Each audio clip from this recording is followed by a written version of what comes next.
mayhem took off. Last time we were together, we talked, we watched the playoff, we watched the rankings.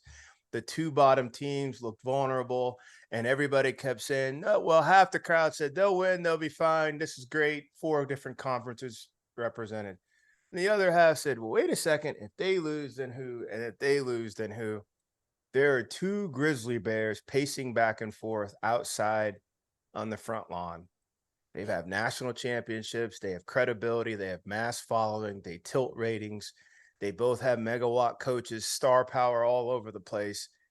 The last thing TCU and USC could do is crack either door open. UCSD's door got blown off, and TCU could not end the day locking their door, even closing it. They both lose. TCU goes down tonight.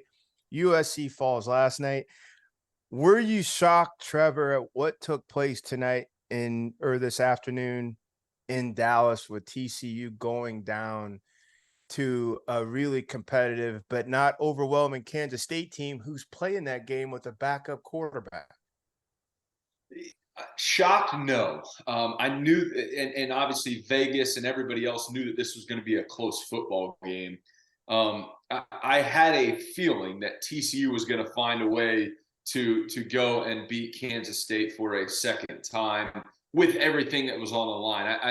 I thought as they kind of navigated November that they got that look in their eyes that, okay, everybody wants to downplay us. Yeah, we're undefeated, but they think that 5, 6, and 7 they could all beat us or better than us. We're going to show you. And I don't think that they showed up to Dallas and laid an egg. They obviously played hard, came down to the last play of the game, essentially, when they were on offense. They're in overtime. I was just a little disappointed that they didn't get it done. But that is all the credit in the world to a top 10 Kansas State team, a team that is historically there in Manhattan, the type of squad that will reach up and bite you.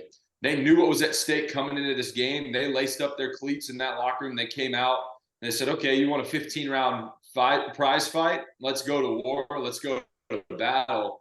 And they just kept exchanging body blows and came up with a huge stop there, goal line stand in overtime against TCU. So a absolute huge tip of the cap to the Wildcats, but it does really spoil a Cinderella season for Sonny Dykes in year one there in Fort Worth. So there's a couple things he just said there, Matt, that they got to be highlighted. It's year one.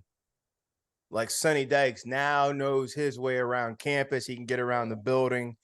Him and all the custodians probably got some little backstories and handshakes. Like now, like really in a year one. Sonny, they definitely do. There's no doubt. Yeah, like now they do, but it's not like they've been there. You know what I'm saying? This is year one. Yeah. Expect a 15-year extension coming immediately if I'm his agent. The second point Trevor made there, which really goes to the heart of this matter. A half a yard, Matt. I know, man. Fate of the world on the line. You got a half a yard. That's staff. That's coaches. That's the 11 on the field. Give me your best play to get a half a yard and button this thing up. They couldn't get this half a yard. How big a deal is this now for those two grizzly bears pacing around outside for them? Yeah, I mean, I agree with you. First off, it's a half a yard, and you've got a 6'5", 240-pound quarterback. Yeah, at that point too. Who's been rolling?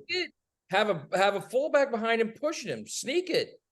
It was weird, strange. I mean, I was kind of taken aback by the way TCU game plan or game called, I should say, a lot of that game where typically when they would go on fourth down, they punted twice or they kicked field goals. And I was thinking, this is not TCU.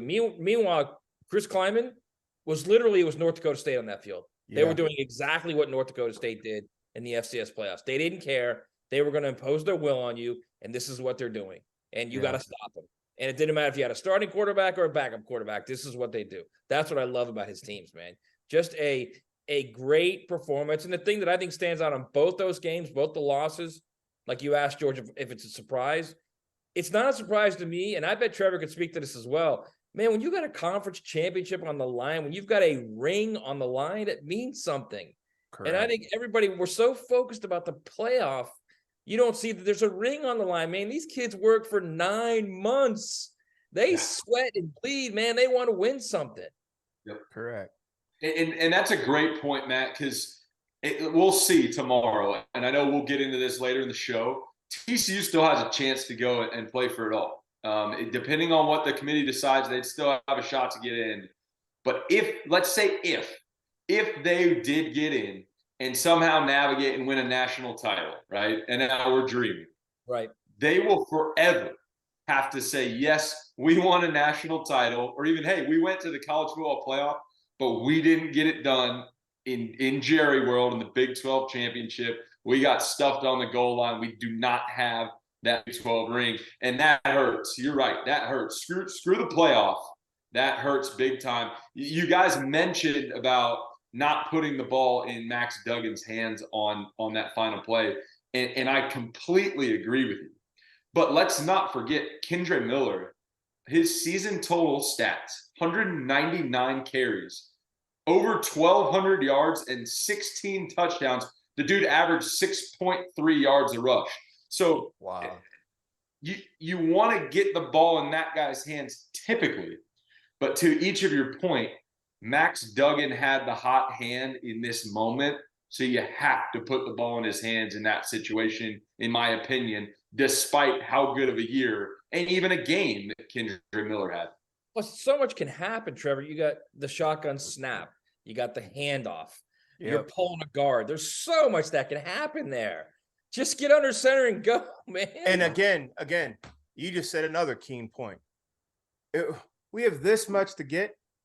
We really have to mail the ball back 5 yards to come back the 5 yards to get it. Well, he's got to get it in turn. It's got to be the correct mesh. It's got to be everything. If you've ever walked up around Max Duggan, it feels like at his shoulder, he's 6 feet tall here. Right. A big old dude took off, rolls like he's fast. You can't get him on the ground. It kind of looks like Roethlisberger if you go back and put in that Miami of Ohio footage a little bit. But honestly, what are we doing? A half a yard. He gets in, plows like through it, Matt, and like you said, and just punch the ball across the line. Get this thing done. Barroom ball, like a barroom fight. Just choke him out and get done with it and get on with it. And now, Trevor, they lay vulnerable to this, like to these monsters. So we're going to wind up going into it, but let's just get into the TCU part now. How strong is their case? How strong is their case? Conference champ. So all the yays are going to say, oh, they won their conference. Yeah, but there's 5 Power 5 conferences. There's 4 seats. So if everybody won their conference, still somebody's going to get left out. That one doesn't hold to me a whole bunch. They have a competitive schedule. Yeah, but they also faced 4 backup quarterbacks this year.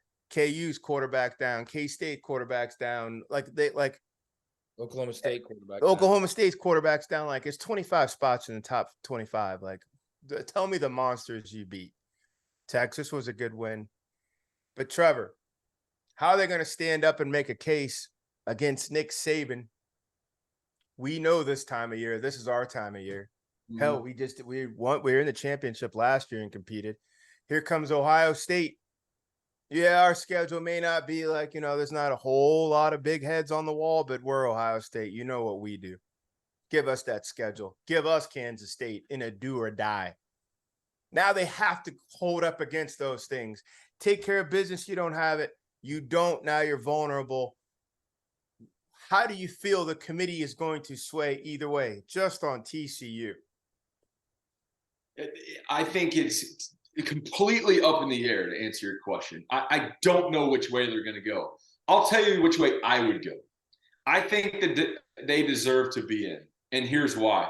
They proved against all the naysayers that they can not only play offense under Sonny Dykes led team, but they can have a gritty, hard-nosed defense. And in that, when you couple those two things together, you can win football games. Also, their only blemish of the season that came today was a top 10 team in a conference championship That's And it's fair. not like if they would have lost by 10 points in regulation, maybe a different story, which isn't that much. But Correct. it took a goal line stand in overtime for them to have their only blemish. And That's so fair. for those reasons, I think that they're in. Can we get into a much longer discussion about why they may not end up being in? Sure, but I'll let Matt give his thoughts before I get into that. So Go ahead, what's Matt. odd to me, George, is I look at this and I heard, one of the television bobbleheads say, yeah, Ohio State's in, now it's TCU and Alabama. And I'm thinking, wait, what? No, TCU's in. TCU is in. They're in. I don't even know why this is even an argument, actually. Because if you're going to talk about like schedules, if you really want to put TCU's schedule against Ohio State's schedule, the playoff committee keeps talking about that Notre Dame win. First off, it was 21-10, all right? It was also in Columbus. And a week after that, 1 week, 7 days after that game, Notre Dame lost at home to Marshall of the Sun Belt. Was it the next I week? I don't know why this is such a big thing for Ohio But State. if you're in Columbus, you could also say the loss was so devastating to Ohio State they could not get up and go. Come on, George. I'm just kidding. It's week 1 of the season, man. Come on. Right. You're not devastated after week 1. But so I look at that and I look at not only the way TCU, the way they played the entire season. Frankly, you look at the Big 10, the Big 12, how much difference is there in those two conferences this year? You look at the Big 10, it's Ohio State, it's Michigan. That's a good point. And I mean, I hear people say, well, what about Penn State? Well, guess what? Penn State's beating the same slop Michigan and Ohio State are beating. And when Penn State played the two teams of significance, they lost both games.